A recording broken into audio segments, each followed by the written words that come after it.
All eyes are on Hurricane Melissa after it slammed into Jamaica. We're tracking it for you tonight. And back here at home, another delay for the demolition of the Old Harbor Bridge. We'll tell you why. Your news at 5 starts right now.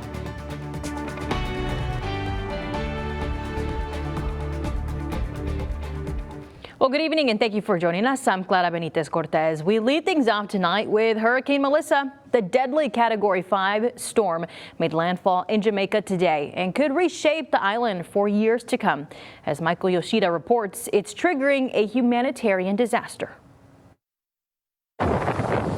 Hurricane Melissa, one of the strongest Atlantic hurricanes in history, bringing powerful winds, dangerous rainfall, and flooding to the Caribbean. There will be catastrophic damage. There is no infrastructure in this region, or maybe anywhere in the world, that could withstand a Category 5 hurricane without some level of damage. The massive storm rapidly intensifying as it approached Jamaica. Warm waters helping fuel Melissa, which had sustained winds of 185 miles per hour Tuesday morning. This is the first Category 5 hurricane to hit Jamaica. Officials warning it's not just powerful winds, but also storm surge, sustained rainfall, and landslides that could be devastating and deadly. There will be flooding and there will be infrastructure damage. We have 70% of our population living within 5 kilometers of the sea in generally low-lying areas, so the risk of flood is extreme. More than 800 shelters opened across the island. Residents and tourists bracing for the worst. They told everyone to pack in an emergency bag so that we will have that in all our important documents. It's really overwhelming. We've never been through anything like this, and hearing the more and more updates and more reports and how it's getting stronger and stronger. As the storm pushes past Jamaica, Cuba, Turks and Caicos, and other islands sit in its path. In Washington, Michael Yoshida. Well, here in Texas, many families spent their day anxiously waiting and watching storm updates and checking in with loved ones back here at home. In North Texas, Deanna Newman and her mother-in-law, Mitzi Davis, have been glued to screens all day watching live feeds of Melissa and its impact on Jamaica, their homeland with loved ones in the hurricane's path. Constant checking in, praying, because everyone just have to prepare and brace for it. But it's loved ones like Davis's mother, who's currently in a hospital, along with nieces and nephews, siblings and friends who worry them the most. Davis, who was there for Hurricane Beryl, says many are still trying to recover from that storm. Well, we bring in meteorologist Stephanie Luber now. Steph, what can you tell us about Melissa right now? Well, this is definitely one for the record books. We've been talking about that since this storm really became the monster that it is as a Category 5. This is one of the strongest Atlantic hurricanes on record, point blank. And interestingly enough, the name Melissa, this is the first time we've used this. Melissa was the replacement for Maria that was retired after Hurricane Maria made landfall in Puerto Rico back in 2019. So, yeah, this one is likely going to be retired as well. Let's take a look at the very latest with the tropics. We're tracking this storm, and it has finally started to give up its formidable strength, becoming a Category 4 hurricane. But you can see on this satellite imagery, this is still walloping the Greater Antilles out here. On its way to Cuba, it is also going to impact this peninsula of Haiti here, bringing a lot of rainfall to the western side of Hispaniola, and that is where the concern for landslides is. This is miles away. It's not even a direct impact, but it's still going to be a very strong impact. The winds are really centered very close to the center of the storm. We no longer have that well-defined eye, but this is still, make no mistake, going to be a very, very powerful storm as a Category 4 makes landfall in the eastern part of the Cuban Peninsula. Currently, Melissa has maximum sustained winds of 145 miles per hour. As it was making landfall, those winds were around 185 miles per hour, gusts to NASCAR race car speed. So we'll talk about the impacts, how this storm ranks, and how it relates to the cold front we're expecting here locally in just a few. All right, Steph, thanks. And demolition of the Old Harbor Bridge has hit another delay. TxDOT originally planned to demolish the bridge on Monday before they were forced to postpone. Today was more of the same, as TxDOT says crews need a full 10 hours of daylight to safely lower the center span of the bridge. We'll be sure to keep you updated on air and online when we find out more. And city leaders in Ingleside agreed to continue talking about a proposed tank farm many in the community have spoken out against. City councilors voted last night to have a second and final discussion on the issue. Back in August, we told you how Port of Texas LP submitted a rezoning application to build a tank farm south of Highway 361 and West Avenue B. Several Ingleside neighbors showed up to voice their opinion on the project proposed to store crude oil and other unrefined hydrocarbon products. In September, the city's Planning and Zoning Commission recommended the city council deny the Port of Texas request. A date for the second reading has not been set.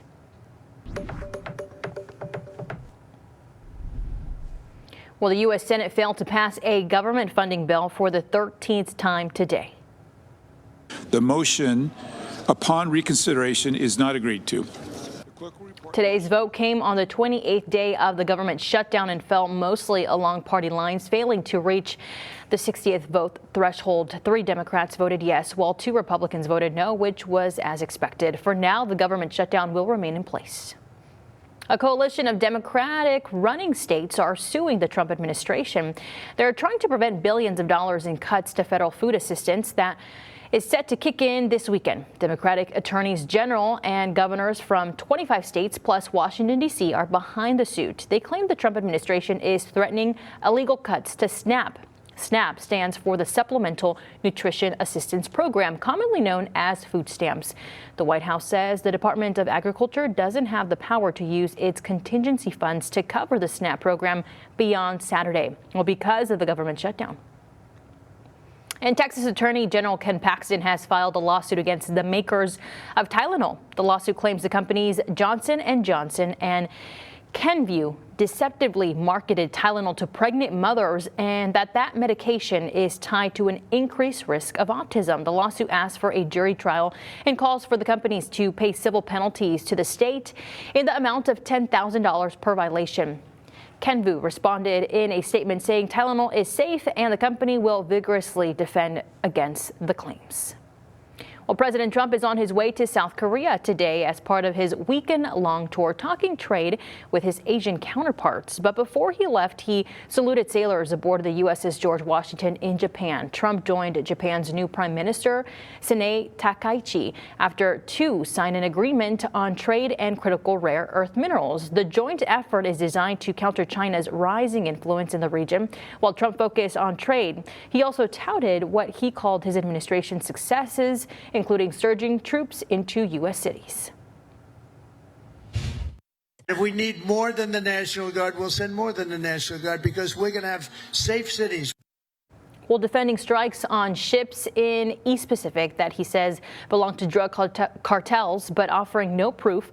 The latest strike happening today. A new business is making its way on the South Side. We'll tell you all about it when we return.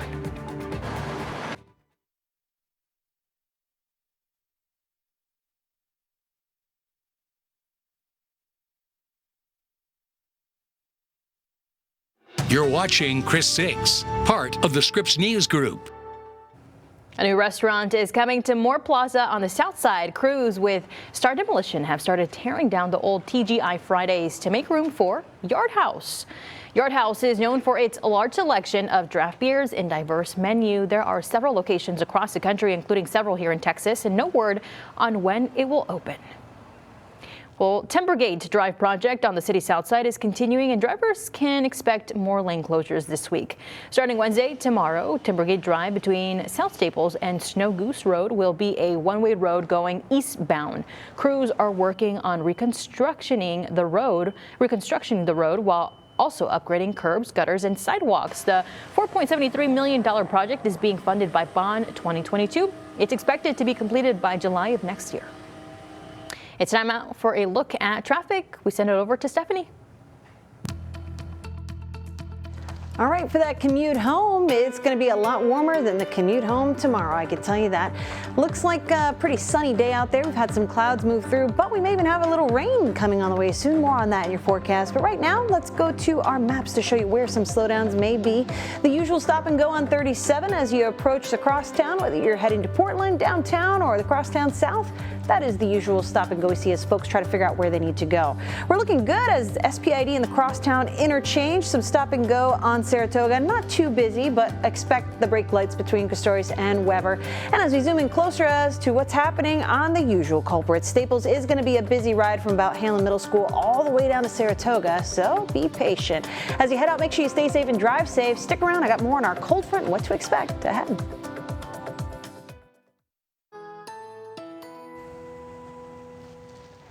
Hey y'all, we are looking at the beautiful view from the CCAC camera. This one's out at Snoopy's, you know it well, and boy, are we going to be looking at an even better picture once we get some cooler air into the mix. A cold front is currently on the way to the coastal bend, and while it may offer us a little bit of rain, what comes after this weekend, I think will also hopefully offer us a little bit of rain. But right now we're seeing some clouds out ahead on the horizon because we're expecting that front to move through. So today has been very hot. It is likely we have already broken our record high temperature. The number to beat today in Corpus Christi was 92 degrees. And at one point, the airport was reporting a temperature of 95. So we'll get that climate update. And as you see now, already 93 degrees. We're on our way back down. So yeah, I put a shiny penny on that bet that we broke the record high temperature. Wait for the official climate report from the airport coming up. But it's feeling hot out there. Many of us feeling like the upper 90s, triple digits. Inland neighbors, we are just cooking, looking at 99, the reading in George West,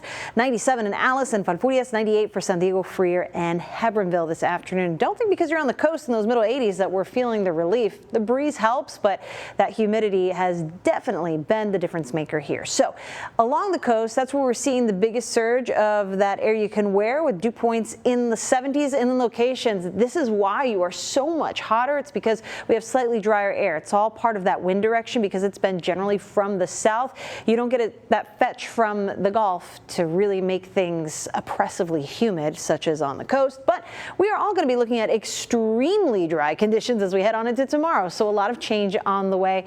Here's a look at what to expect into the overnight. Very windy conditions. These north winds will be the winds behind the front. Probably going to see the gustiest weather right after daybreak tomorrow, heading into the mid-morning hours of your Wednesday. These are sustained winds. This is the lightest it gets right as we head into sunrise. Then after the sun pops its head up over the horizon, those winds are definitely going to take off. We could see gusts around 40 miles per hour. And so that's kind of where some concern comes. Yes, we're excited for the fall weather. Our front is going to come with a little 1-2 punch here, and it's a very sparse line of showers out ahead of it. I think if this interacts with the sea breeze, we could get a little better rain situation out of this, but we'll know here probably in the next hour or two as this advances whether that happens. Either way, we're not getting what our friends in Houston out toward Louisiana had, which was not only rainfall, but some storms with it. We are looking at very dry air coming behind this. So not only that, seems like a secondary support will come through on Saturday, and that's where we could see another rain chance in the mix. So temperatures are going to take a dive for the next couple of days. Afternoon highs will be just around average as we head on into Friday and Saturday. So a very pleasant start to November as we head through this week. Take a look as our showers move through. Heading into Wednesday, we've got no clouds. It is so dry out there, we are not expecting any clouds at all. However, because this humidity is going to drop so much, not only do our rain chances just appear to be absolutely minimal, here's our coastal neighborhoods picking up on that line of showers, but we are expecting the relative humidity to really drop. So hopefully we'll pick up a couple of hundredths of an inch of rainfall on Saturday. But before that, it is going to be very dry. Our fire weather watch, not showing here because it's been upgraded to a red flag warning, but our fire danger has really taken an uptick. We're looking at an extreme fire danger tomorrow for all of the coastal bend. This is the top of the scale, 5 out of 5 for that fire danger. So please be careful with outdoor activities because we're going to see our relative humidity dip down into the teens with very, very gusty winds, dry vegetation, and of course, dry air. So those are all the ingredients for fire weather. Please be careful, and hopefully we will be rewarded with some rainfall on Saturday. How did this one photo bring a community together? I'm Adam Beam with their efforts to reunite a loved one with a piece of history.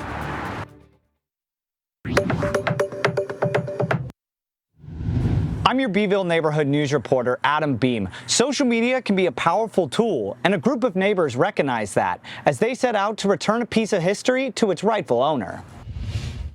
Hello, Beeville neighbors. I'm seeking your assistance is how George Vara began this post to Facebook after Reynaldo Maldonado found this framed photo. She wanted to go garage selling and told me, let's take a trip to Pettis because they had a yard sale out there at a church. And the picture caught my eye because I love our Army and our vets. On it, the USS Chaplain CV-39, and it's dedicated to one Harold Martin. He was in the Korean War. He was on this ship. That just meant to me that this guy cared.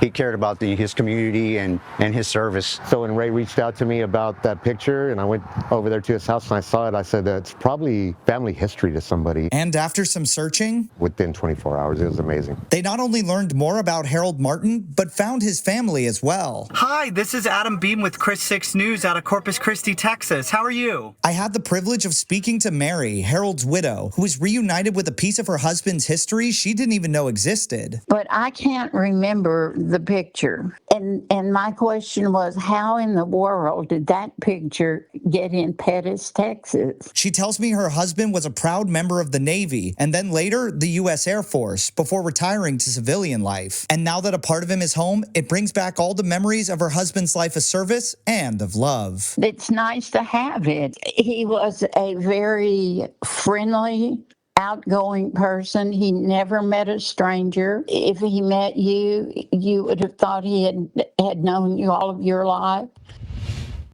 Now, one person I wasn't able to speak to was Kathy Peters, who was not only essential in the search, but also made it possible for me to speak with Mary. However, she did tell me that the honor should stay with the Martin family. In Beeville, I'm Adam Beam for Chris 6 News. All right, Adam, thanks. In Duval County, veterans' bellies and minds were fed at the Venison for Veterans event. We want to let you know there is animal harvesting in this story. Please watch at your own discretion. Hundreds of veterans from across Texas gathered at Shady Rest Ranch for a weekend of fellowship and deer meat. The free event is hosted by Field of Dreams Christian Ministries. The founders say they started the ministry to honor veterans and their families. Venison for Veterans starts with a church service and then prayer, then veterans and their families begin the process. Navy and Army veteran Anthony Dragos says this weekend is more than a getaway. The best, biggest, most important part of this whole thing is Jesus. It's one of the times that my mind is super quiet. I'm not really thinking about anything. Everything around me is it. I'm right there. Well, after 2 tours in Iraq, Dragos says he was struggling until he found this place and his faith. And while the event is centered around faith, the overall message for the event is to remind veterans they're never alone. This is Veterans in Focus, sponsored by the Heil Law Firm. Battling for justice, winning for the community. Well, honoring heroes, that's what dozens of volunteers are doing to help build something special. Students and volunteers spent their Friday morning at the Richard Borcher Fairgrounds preparing for this year's Coastal Bend Flags of Valor. Each piece of rebar you see here will soon hold a flag honoring a veteran or active duty service member. If a veteran organization reaches out and asks for help, we will try to stop everything that we're doing to support our local veterans. And as a veteran, I'm humbled to bring my students out to do this for our older veterans to give back to them. Armaquila Chavez even tried it herself, saying just one rebar was enough to see the hard work that goes into each flag. Tonight at 6, she'll show you how these volunteers are helping bring this patriotic display to life and the emotion behind every flag in this week's Veterans in Focus. It's beginning to look a lot like Christmas. We'll tell you where and who donated this year's Rockefeller Christmas tree after the break. Well, it's beginning to look a lot like Christmas now that this year's 30 Rock Christmas tree has been found. A 75-foot Norway spruce has been selected as the 2025 Rockefeller Center Christmas tree. NBC's Today show giving us our first look at the lucky tree, which is being donated by the Russ family of the East Greenbush, New York. The tree set to arrive at 30 Rock on November 8th before the lighting ceremony on December 3rd, where it will be obviously decorated with 50,000 multicolored lights and a 900-pound star. Wow. Sounds expensive. Sounds very expensive, and I can't believe we're talking about Christmas. I know. Well, you know what? Maybe it'll feel a little better tomorrow, and we're actually cool. I think Thursday morning is going to be the coldest all week. So just a heads up, tomorrow it's going to be very windy, what I like to call disrespectfully windy and dry. So let's try to be careful. But yeah, 47 Thursday morning. Oh, cold, cold. Well, everybody, thank you so much for watching. We will see you here at 6 o'clock. Good night. Bye.